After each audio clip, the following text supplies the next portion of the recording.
ان کا میاں منشی ہاسپٹل کے MS کو حکم دیا ہے کہ ان کی جو ہے وہ میڈیکل کیا جائے اور میڈیکل رپورٹس عدالت میں پیش کی جائیں، کیونکہ اس میں زیادہ تر لوگ وہ تھے جو زخمی تھے، یا یہ ہو سکتا ہے کہ پولیس نے تشدد کیا۔ لیکن یہ اچھی بات ہے کہ ان کی طرف سے درخواست آ گئی ہے، اور درخواست آنے کے بعد اب عدالت اس معاملے کو دیکھے گی کہ اگر کوئی کسٹڈی کے بعد اگر اس کے اوپر تشدد کیا گیا ہے تو یہ غیر قانونی ہے، اور اس کا جواب پولیس کو دینا پڑے گا، اور اس لیے اعجاز احمد بھٹر صاحب نے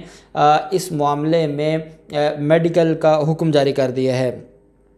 پھر ہم دیکھتے ہیں ٹاؤن شپ کی ایک رہائشی ہے افشاں لطیف۔ افشاں لطیف نے ایک درخواست فائل کی تھی عثمان بزدار کے خلاف اور راجہ بشارہ جو کہ وزیر قانون ہے، اور اس کے علاوہ باقی جو مختلف آفیشلز ہیں ان کے خلاف اندراج مقدمہ کی درخواست فائل کی تھی۔ بیسیکلی افشاں لطیف کے خلاف ایک مقدمہ درج ہوا تھا، اور وہ یہ کہتی ہے کہ میں احتجاج کر رہی تھی اور احتجاج کرتے ہوئے میرے خلاف یہ مقدمہ درج کیا گیا۔ پھر وہ کہتی ہیں کہ جو کاشانہ میں آگ لگی تھی، اس آگ لگنے سے میرے گھر کا سامان بھی جلا تھا اور وہاں میرا کافی نقصان ہوا تھا، اور ایک یہ میرے خلاف مقدمہ انہوں نے درج کیا، اوپر سے یہ مجھے قتل کی دھمکیاں دیتے ہیں، اور یہ سارا کچھ عثمان بزدار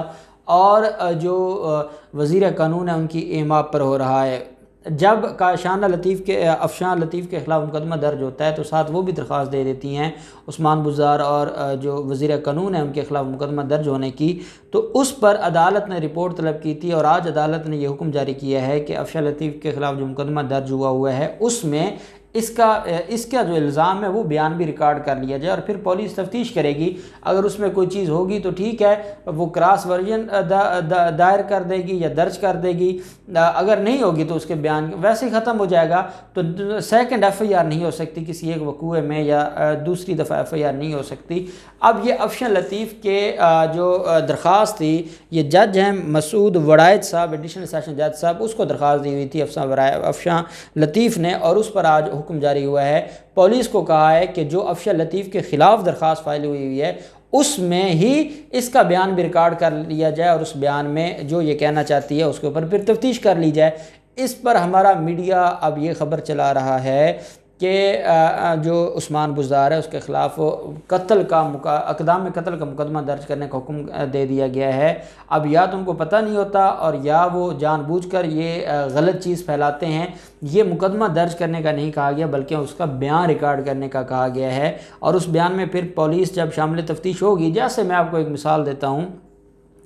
کہ جو معاملہ تھا نیب پر حملہ، نیب آفس پر حملہ، تو اس پر ایک تو 780 کا مقدمہ درج ہوا تھا لیگی قیادت کے خلاف، اور وہیں پہ نون لیگ والوں نے کیپٹن صفدر نے درخواست دی تھی عمران خان کے خلاف، تو اس پر عدالت نے کہا تھا کہ ان کا بیان قلم بند کیا جائے اسی FIR میں جو ان کے خلاف FIR ہے۔ پھر پولیس تفتیش کرے گی، اس اینگل کو بھی تفتیش میں دیکھے گی، اور اگر کوئی چیز سامنے آتی ہے تو ٹھیک ہے، نہیں تو وہ ختم ہو جائے گا۔ تو یہ ہوا ہے، تو اس میں کوئی مقدمہ درج کرنے کا حکم نہیں دیا گیا۔ دوسری طرف ہم دیکھتے ہیں کہ جو معاملہ تھا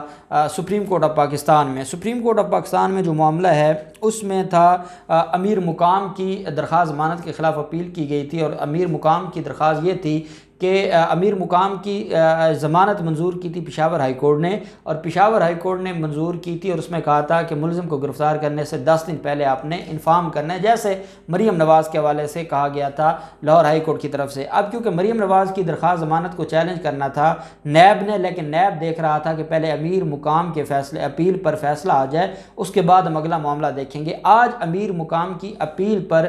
سپریم کورٹ آف پاکستان میں جسٹس عمر عطا بندیال صاحب کی سربراہی میں سماعت ہوئی ہے، اور اس میں یہ سوال عمر عطا بندیال صاحب نے اٹھایا کہ یہ کیسا آرڈر ہے، یہ تو بڑا غیر معمولی آرڈر ہوگا، یہ کہا جائے کہ 10 دن پہلے ملزم کو گرفتار کرنے سے 10 دن پہلے انفارم کیا جائے۔ اس پر عمر عطا بندیال صاحب نے کہا کہ 2019 کا ایک آرڈر ہے سپریم کورٹ آف پاکستان کا، تو وہ تو کلیئر ہے اور اس میں ایسی کوئی کنڈیشن نہیں ہے، تو یہ ہائی کورٹس کیسے آرڈر دے رہی ہیں؟ تو وہ 2019 کا جو آرڈر ہے وہ سپریم کورٹ نے طلب کر لیا نیب سے، اور نیب کو کہا کہ وہ جمع کروائیں۔ اب وہ آرڈر کیا ہے وہ میں آپ کو پڑھ کے سناتا ہوں، اور اس کے بعد آپ اندازہ لگائیں کہ پشاور ہائی کورٹ ہو یا لاہور ہائی کورٹ کا جو فیصلہ ہے کیا وہ درست ہے یا غلط ہے۔ اور اب یہ پنڈورا باکس سپریم کورٹ میں کھل گیا ہے، سپریم کورٹ نے سوالات اٹھا دیے ہیں۔ اب یہ مریم نواز کا معاملہ بھی نیب ادھر ہی لے کر جا رہا ہے، اور اس پر اب یہ جو 10 دن کا ایک انوکھا ریلیف ملا تھا اب وہ خطرے میں پڑ گیا ہے۔ سپریم کورٹ کی ایک سول پٹیشن نمبر تھی 18/17،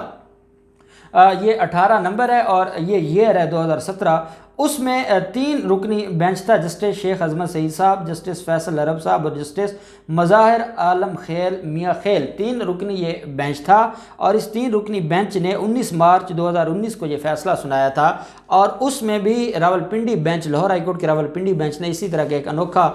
جو ہے وہ فیصلہ دیا تھا، اور اس پر جو ہے وہ سپریم کورٹ آف پاکستان نے جو اپنا حکم جاری کیا تھا، سپریم کورٹ نے یہ فرمایا تھا کہ جو کنڈیشن لائنز جو the grievance raised is that the set order more particularly its including lines may be misinterpreted to imply that NAB cannot arrest an accused without informing him first. On examination of the National Accountability Ordinance 1999 reveals that no such limitation has been imposed upon NAB. In this behalf, needless to say, if sufficient material has been gathered to connect a person to the commission of an offense, obviously NAB can arrest such a person. یہ supreme court of Pakistan 19 March 2019 کو یہ فیصلہ سنا چکی ہے، 3 رکنی bench ہے۔ Supreme court یہ کہہ رہا ہے کہ نیب آرڈیننس میں کہیں یہ نہیں لکھا اور کہیں کوئی یہ لمیٹیشن یا بار ہے ہی نہیں نیب کے لیے کہ وہ پہلے انفارم کرے اور پھر گرفتار کرے، اور جب اس کے پاس سفیشینٹ مٹیریل ہو تو وہ ملزم کو گرفتار کر سکتا ہے۔ جب یہ حکم 2019 کا سپریم کورٹ کا موجود ہے تو ہائی کورٹ کیسے امیر مقام کو یہ ریلیف دے سکتی ہے؟ یہ سوال اٹھا دیا عمر عطا بندیال صاحب نے، اور اس کا جواب طلب کر لیا ہے، اور اس کی کاپی بھی منگوا لی ہے، اس فائل کو بھی منگوا لیا ہے، اور یہ سوال ادھر ڈسکس ہوگا اور ادھر مریم نواز کے لیے معاملہ خراب ہو جائے گا، کیونکہ مریم نواز کی بھی جا رہی ہے اسی کیس کے اندر جو اپیل ہے نیب کی طرف سے، تو معاملہ کافی اب نون لیگ کے لیے مشکل جو ہے وہ پیدا ہو گئی ہے۔ اب دیکھتے ہیں کہ کیا صرف یہ آرڈر خارج ہوں گے، یا یہ جو ہائی کورٹس میں بیٹھے ججز اتنا بڑا ریلیف دیتے ہیں، انوکھے ریلیف دیتے ہیں، یہ بھی ختم ہوں گے اور ان کے خلاف بھی کوئی جو ہے وہ عدالتوں کی طرف سے کوئی آبزرویشن آئے گی۔ جو بھی ڈیٹیلز ہوں گے ہم آپ کے ساتھ شیئر کرتے رہیں گے۔ اللہ پاک پاکستان کامیاب ناصر ہو۔ بہت شکریہ۔ اللہ حافظ۔ پاکستان زندہ باد۔